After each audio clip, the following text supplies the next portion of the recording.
My guest today endured an unthinkable loss. Today she's here to share how she found the courage to move forward.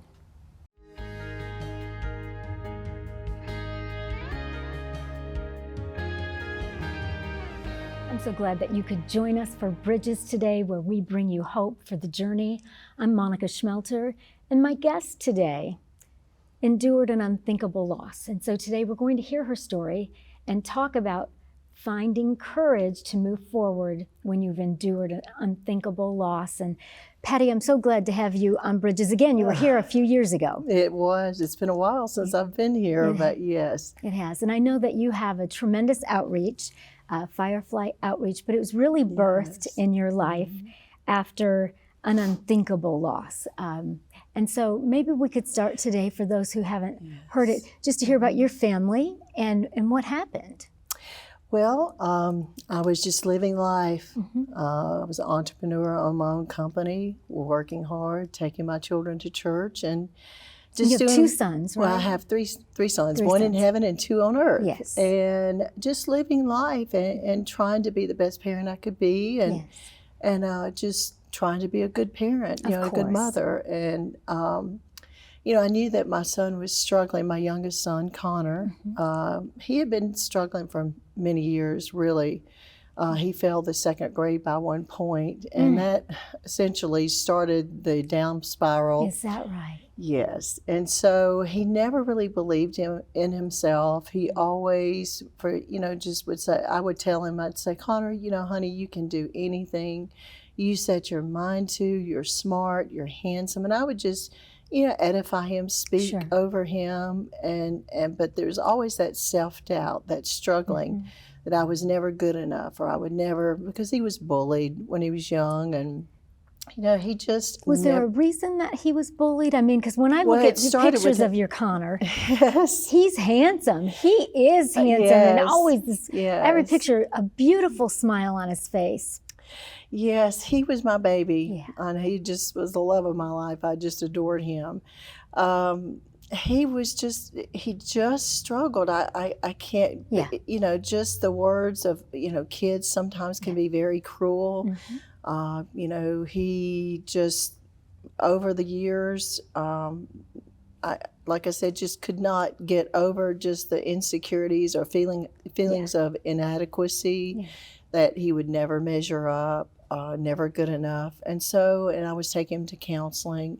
And through his academic years, I mean, he spiraled. It was just up and down, up and down. He'd do great, and if he failed a test, then he would go back down into not believing, thinking he could do it. So, and it was just a constant battle of inner struggles that he had, and that voice that always lied to him. Of course, we know what that is. As Christians, the enemy's voice, that really, because when he was young, he would always say to me, when we go to church and come back from church, he'd say, Mom, when I grow up, I'm going to be a missionary and travel all over the world. Wow. And he had a heart, and we prayed together. He loved the Lord. My children love church. They love Jesus, and he...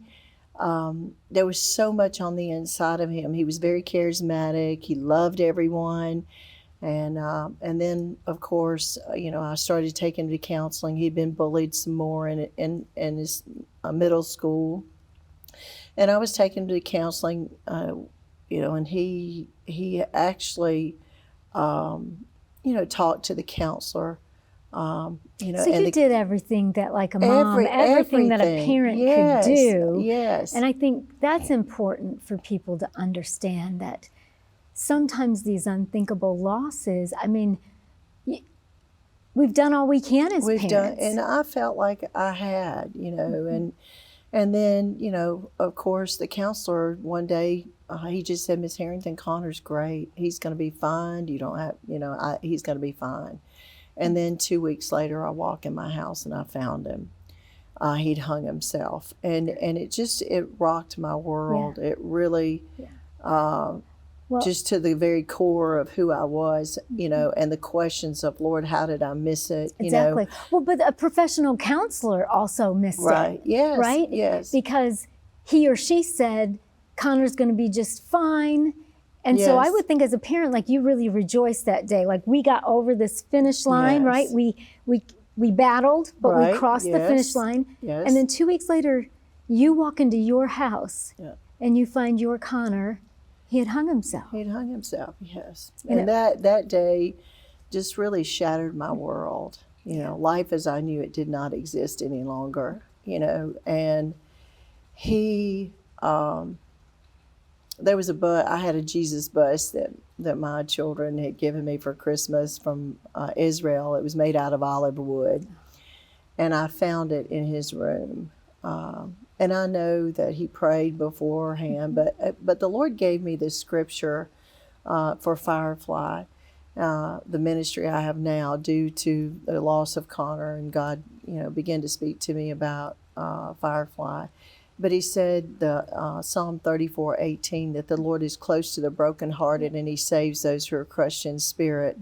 So, those that get to a point in their own minds that they don't feel like there's any hope, there's no way out, this situation will never change, it'll never get better, I'm always going to have to deal with this, I never will be able to, like my husband was a dentist, and his grandfather was a dentist. They were professionals. I was a professional, and the questions of, well, I'll never be able to measure up. I'll never be able to accomplish things. And I've heard that many, many times through the years of the pressures that young people feel, especially from parents that are successful. But that day just shattered everything. And so that's when I ended up coming to Tennessee. My other son, Garrett, he had to go to Ole Miss. He was going to go in pre-dental.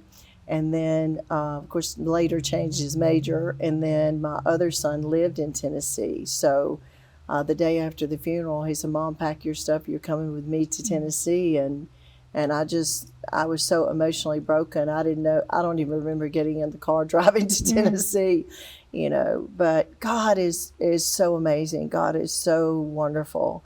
And I wanted to rent a little cabin somewhere, just get alone with God and just, go through my grieving process and just say, God, how did I miss it? Where did I go wrong? I love my child unconditionally. I did everything I possibly could to be the very best mother I could be, and just all this, when people go through grief, and go through tragedy, I don't care what kind of tragedy is, a parent should never lose a child. No, that's exactly the opposite of the natural order of things, and no one thinks that, right? Right, that's exactly right. None of us think that we're Yes. going to grow up, get married, and have children, and have the unthinkable loss of our child That's right. dying, like Connor to suicide, but sometimes it's cancer, right? It's these things, and parents have never Yes. imagined that they're going to walk in these shoes, and what you're saying is like your life just stopped. It You didn't did. feel like you had courage. I did not. No. As a matter of fact, I found a little cabin in West Tennessee on the Piney River, a little dirt road. I said, and I went to saw the man that owned it, met with him, and I said, I can't think past 6 months, but I'd like to rent this cabin for 6 months. And I spent 6 months just crying out to God and just grieving. I mean, there were just times of, I said, Lord, this is just too much to bear. Yeah. It's too much for me. And through that process, the Lord is, even I go back to that Psalm 34:18, where I myself, that was my scripture, because he does save those who are crushed in spirit. does. And he does deliver us from even the very snare of the enemy that would try to bring destruction in our lives. And I can't even describe a lot of the times with the Lord that were just so beautiful, and he just loved on me. He would speak to me. It was just so beautiful. And one day, as I was spending time with the Lord, God just dropped Firefly in my spirit. I heard the Firefly just dropped in my spirit, and I was like, Firefly.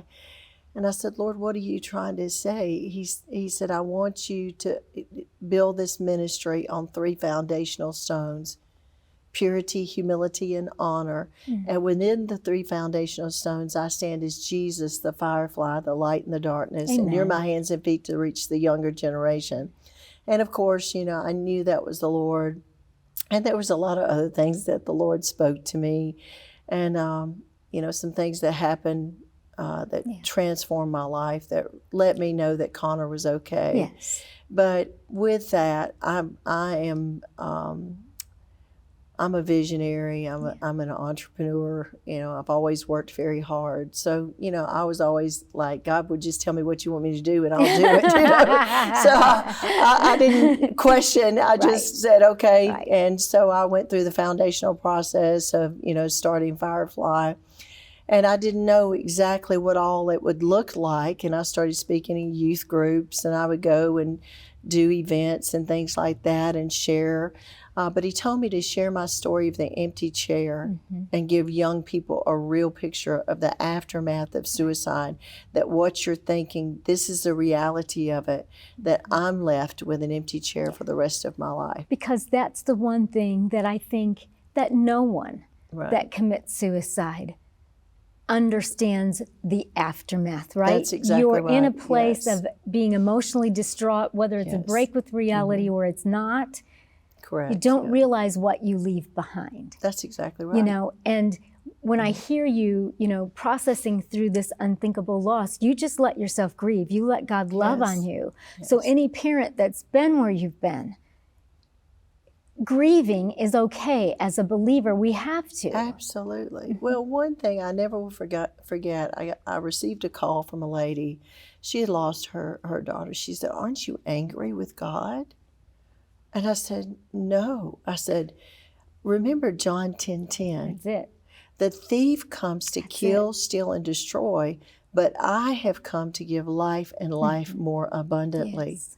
So God, it wasn't God's will that my son would take his life. Oh, no. But God did not want that. No. But it was the lies of the enemy that he kept believing. That's right. And so it's the battle. We wrestle not against flesh and blood, but and that's the part that people really don't comprehend or understand. But it helped her to understand and get clarity that God did not take. It wasn't his. It was not his will. It wasn't. Not his plan. Things happen because the enemy. Right. But that you understood it. You can still love God and still grieve Connor. Yes. So we've got to take a break. When we come back today on Bridges, Patti is going to continue sharing her story with us and also talk about the talk that she gives all over called The Empty Chair. Join the Bridges community on Facebook. Visit Facebook and search for Bridges with Monica. We would love to connect with you. It takes training. It takes discipline. And so when you're fighting that good fight of the faith, you take your story, whatever it is, and you saturate it in faith, and you fight for it. Visit monicaschmelter.com to schedule Monica to speak at your next event. If you're just joining us today on Bridges, we are talking about finding courage after an unthinkable loss. And my guest is Patti Harrington, and she's sharing her story of her unthinkable loss and how God helped her through it and be able to move forward. So, Patti, as I understood, you took a while to grieve, and I think it's important for believers in Christ, because I've heard people say, well, this family member's in a better place, so I just celebrate their life and go on. And sometimes we have to deal with our broken hearts and our crushed spirits. And you're saying, as you let God minister to you, He births Firefly Outreach. And now you go all over the place and you talk to students about the empty chair. Let's talk about that. Wow. I received a phone call from a friend of mine after I've been up here for a period of time, and he was on a board with the governor, then Governor Phil Bryant's wife, First Lady Deborah Bryant. And he said, "I really feel like you need to connect with Patti Harrington, her ministry, and what God has given her to do to reach the younger generation. I really feel like you guys need to meet with her." And so they set up a meeting for me to go to the governor's mansion, and so I did. And little did I know that when I went in to have lunch with them, that First Lady Deborah Bryant had actually lost her father to suicide and her nephew to suicide. And I didn't even know that. And so I just began to share my heart and my story. and my passion to make a difference in young people's lives, and essentially, to help save lives, and help give young people a message of hope and healing that, this too shall pass, and you can overcome anything. Yes. Every obstacle you can do, you can overcome it. And so with that, they were just so touched, and so they gave me a letter of endorsement, which helped me go into the schools, which was wonderful. And so, but I guess the thing that really took me by surprise, that I had no clue, was what truly was happening with our young people. And this is where I've always been an intercessor or a prayer person. I mean, ever since I can remember, I've always loved the Lord, and God. I've had some wonderful times with the Lord. But after this happened specifically, God spoke to me one day as I was worshiping Him and praying, and I was sitting on my sofa, and I had been speaking in schools. I'd spoken in 2 schools that day, and I heard just stories that no human being should, and no child should ever have to live through. Just heartbreaking stories of youth. And you know that. Because you're in the schools and you hear it. I hear it. And I think sometimes, as we get older and we're living adult lives, yes, we're not really aware of the crises, of the abuse, of all of that students are going through, as well as being bullied. That's right. What are some of the things that students say to you when they hear the empty chair talk? Well, the main thing that happens, because I do several things when I'm there, and I get them to close their eyes, and every person in there in the audience, I make sure that every eye is closed, because to where, privacy. And I ask them different questions, are they depressed, suffering, are you dealing with anxiety or bullying, or are you depressed? And then there's that one last question I always have. I ask, do you know of someone that's contemplating suicide? And then the last thing I ask, are you yourself contemplating suicide? And it never fails, never fails.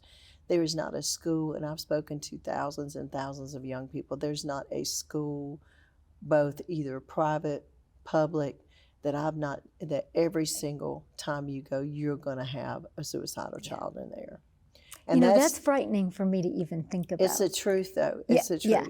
Yeah. It's and the I think truth. we have to know this, what people are facing, and that as you go in and you give that talk, that you're helping those students to understand their situation at that moment. It seems permanent, right? Because I remember everything as a teenager seemed like, this is my whole world, right? Because I didn't have enough life experience to know that was going to pass, whatever that was. Right.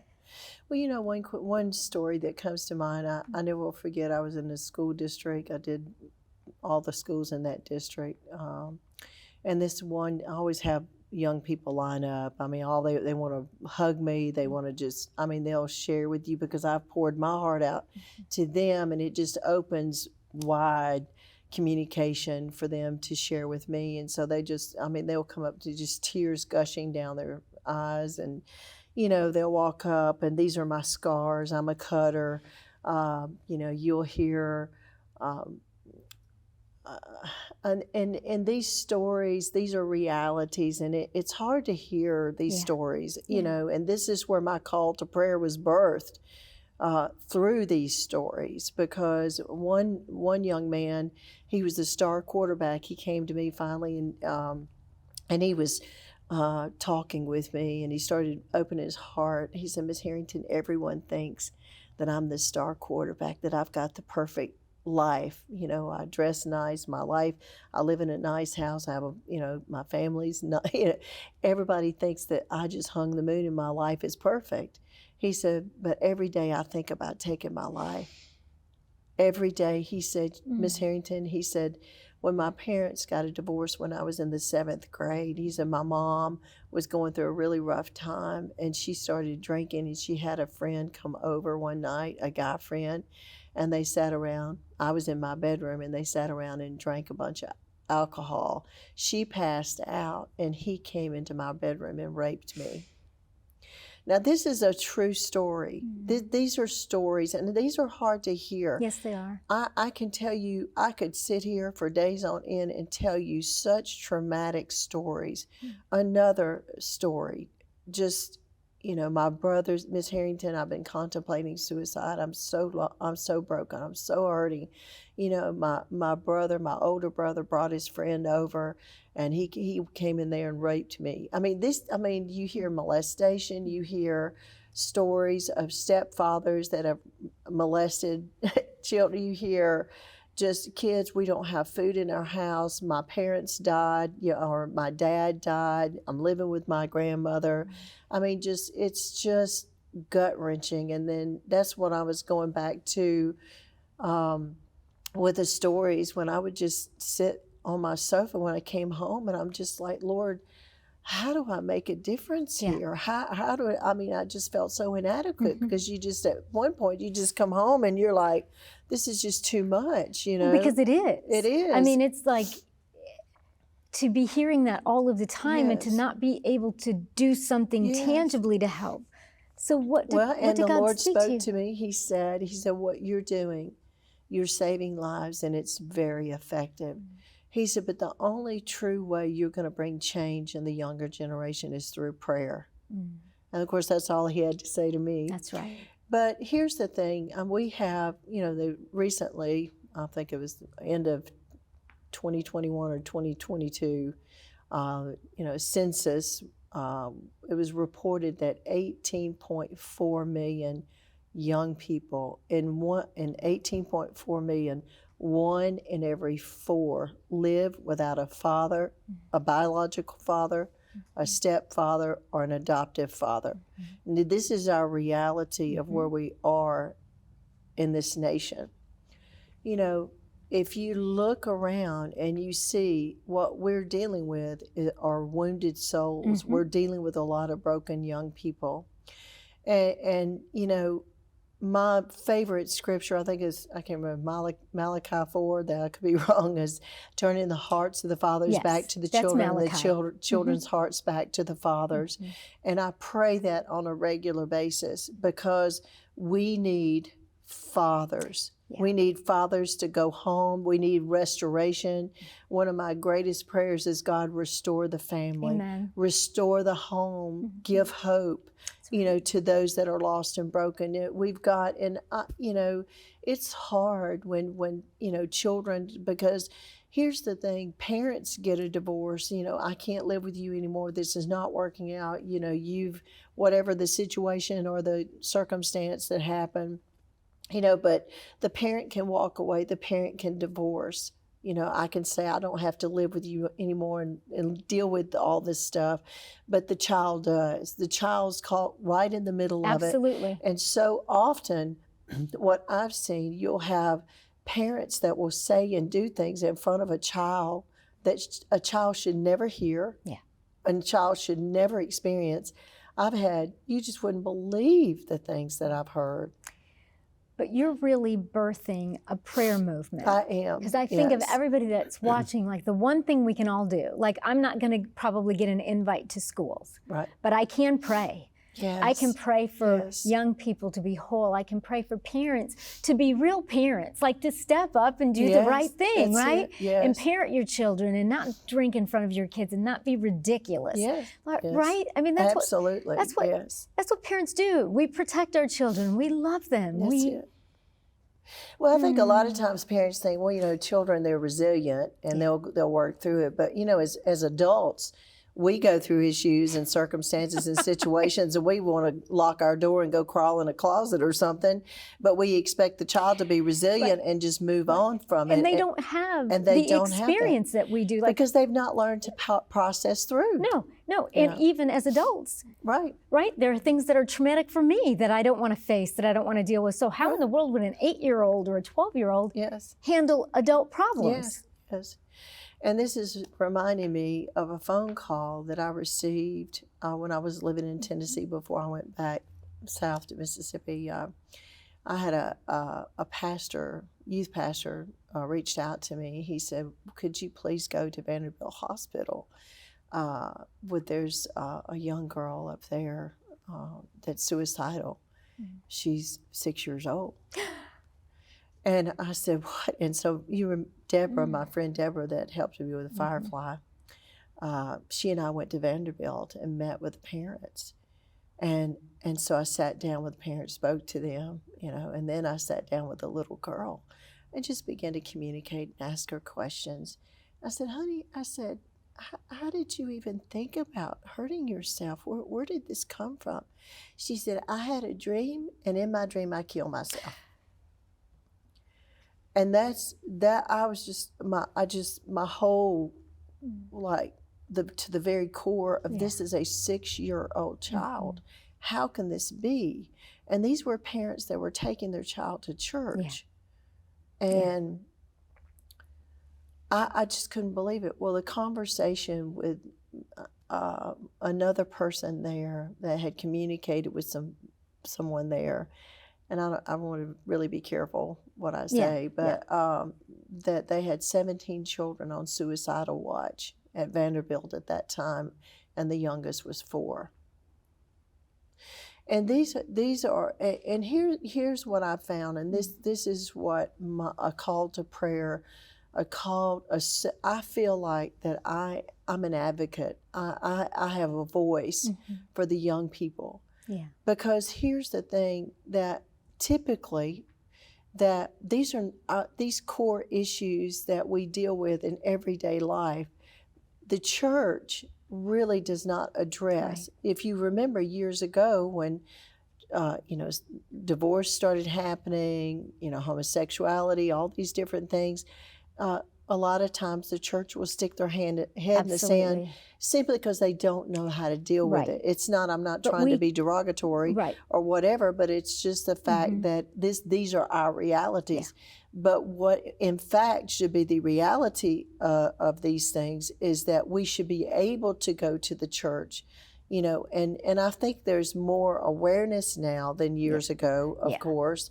And, I think pretty much everyone can look around and see the state of our country and where we are. And not in a good place. We need prayer. We are out of time, but I want to thank you for coming. And I think for this, it's a call to prayer. Yes, it is. So thank you so much. Yes, you're welcome. What a blessing. Thanks for watching Bridges. Life can be hard and days can be long. So if you're looking for hope for the journey, MonicaSchmelter.com is a great place to get started. On MonicaSchmelter.com, you'll find Monica's teachings on demand. And if you're looking to really grow your faith, you'll find online extras are available with every teaching. So don't wait another day. Get started now at MonicaSchmelter.com and you will find hope for the journey. Don't miss another episode of Bridges. Subscribe to our YouTube channel today where you can find all of Monica's latest teachings. Just visit youtube.com, search Monica Schmelter, and click subscribe. Once subscribed, click the bell icon to get notified when a new episode is available. Thanks for watching Bridges.